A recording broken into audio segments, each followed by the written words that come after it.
Hi, Mark Harrison here, January 16, 2025. And today I'm excited to share with you what I'm calling Updates to the Sponsored Marketer's Playbook from CES 2025. Now listen, if you didn't heed my advice to make your way to Vegas for CES 2025, I'm going to implore you right now to make it part of your 2026 plan. I love it as a solid way to kind of kick the year off, get inspired, meet some new people, get invigorated.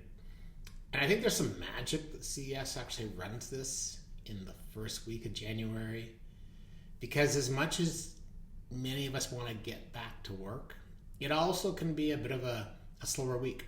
People just getting back into the groove, people still on holidays, people getting the kids back into school. And so that's why I think CES has picked that slot, picked that week. It's a smart move on their part. And I think it's a great way to kick off your year. Kick off your year, each and every year, thinking about the future. Another thing about CES, I say this all the time, is that it attracts, this year I think it was 141,000 delegates, but it attracts business leaders, governmental leaders, brands, investors, inventors, consultants, media. I mean, if you want to talk to folks who are in a particular field, you're always going to find them at CES. So add it to your 2026 plan. And if you need a networking friend, well, I'm your guy. Because as I mentioned, it does feel like every business in the world is at CES, and they're there for a reason. Personally, being a marketing agency guy, I was excited to see marketers from around the world huddled at CES, much like you're going to see later in the year at Con. Now, one thing I will say about these marketers is they were hurriedly moving from venue to venue, almost in large packs.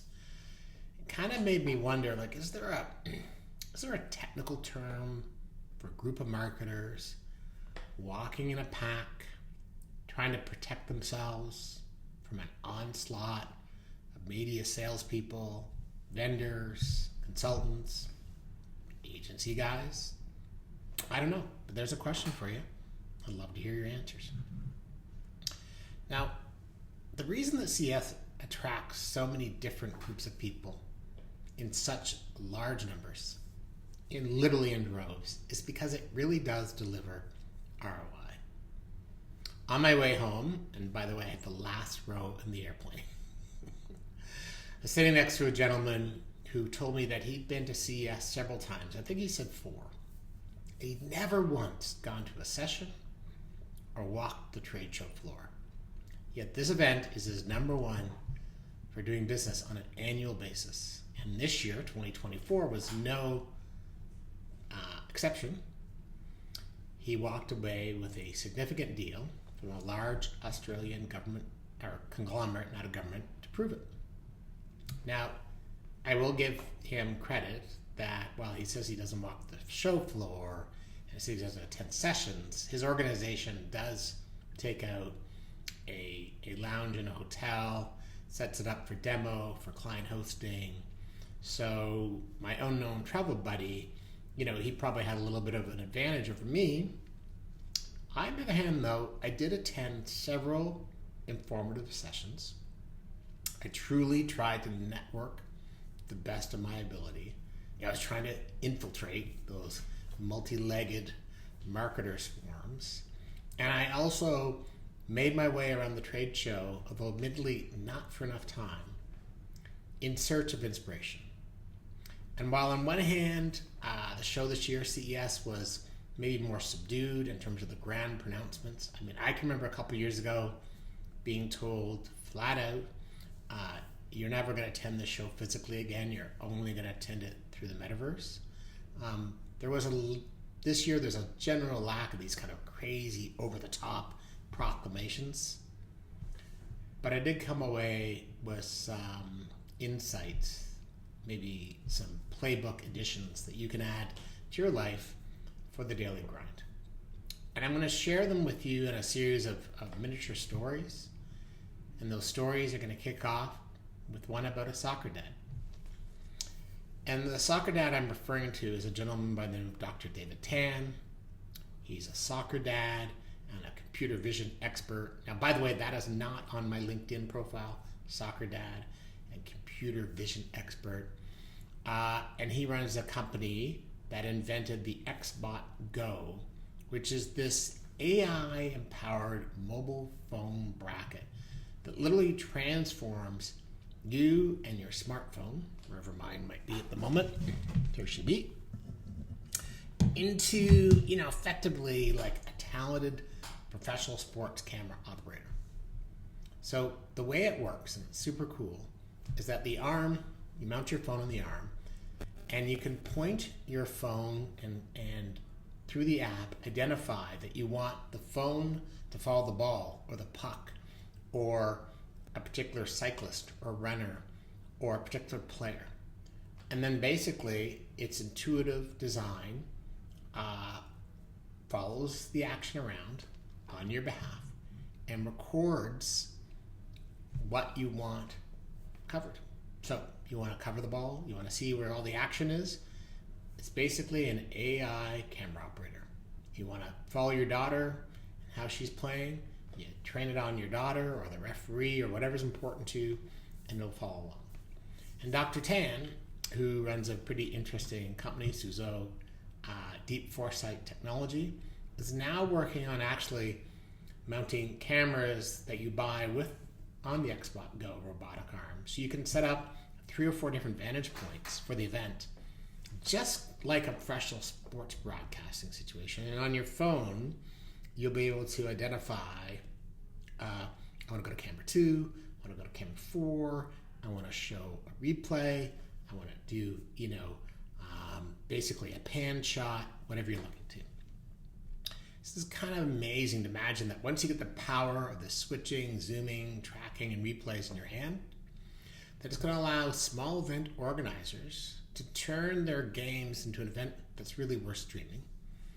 And really what he's done is kind of harnessing his own enthusiasm, if you will, for democratizing the ability for small events to showcase what they have going on and provide an opportunity for those brands who want to kind of roll up nationally, like local highlights or shows. So imagine you decided you were going to do community soccer and you outfitted 200 community soccer organizations with this technology, and then you have them all roll up and stream into your website.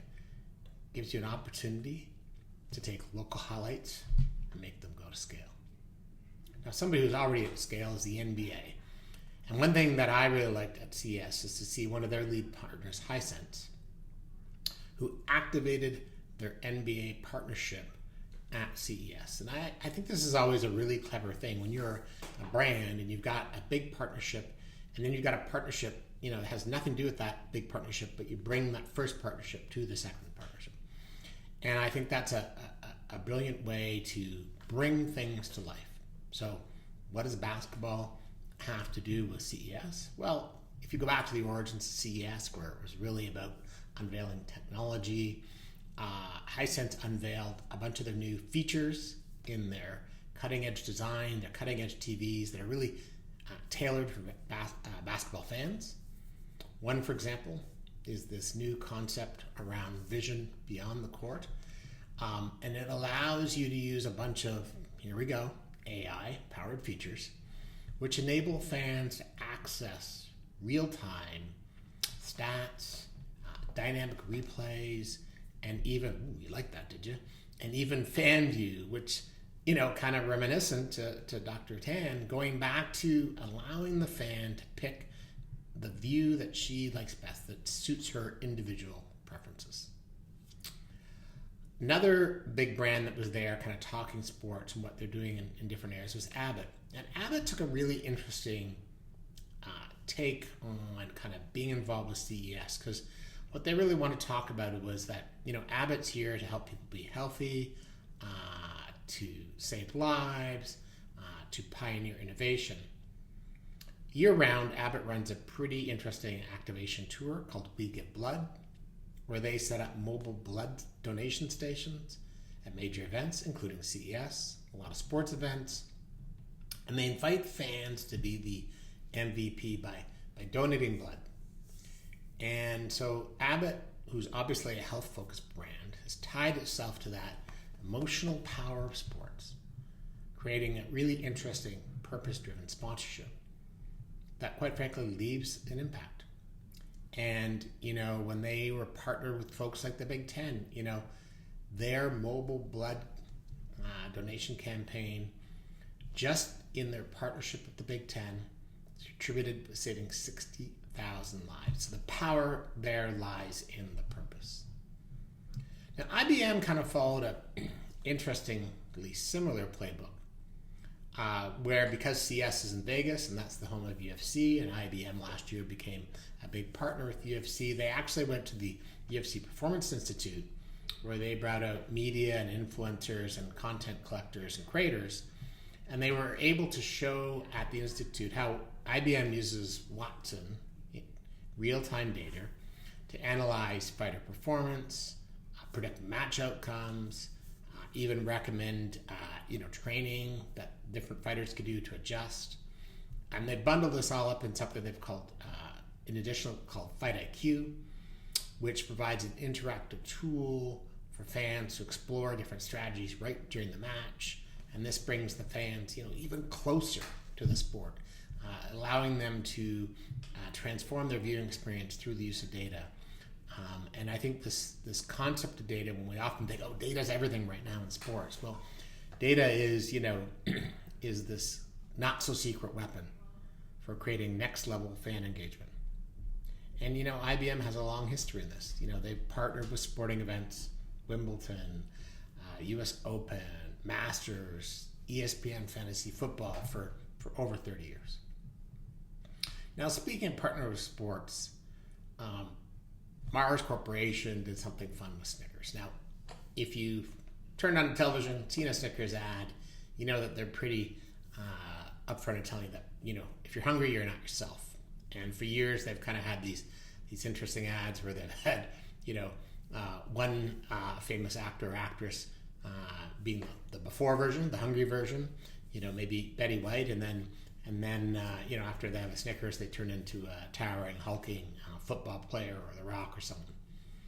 So Mars was on a panel about AI in sports, and one of the things about AI, and I'll talk a little bit about this later on, is there was a real effort to bring humanity to AI at CES this year. So Mars, with their Snickers campaign, did this really cool thing where they had a collaboration with the legendary football coach, I don't mean American football, Jose Mourinho, and it was basically an AI-powered roast bot Snickers campaign. Just what the world needs, an AI-powered roast bot. But I digress. It's a great campaign.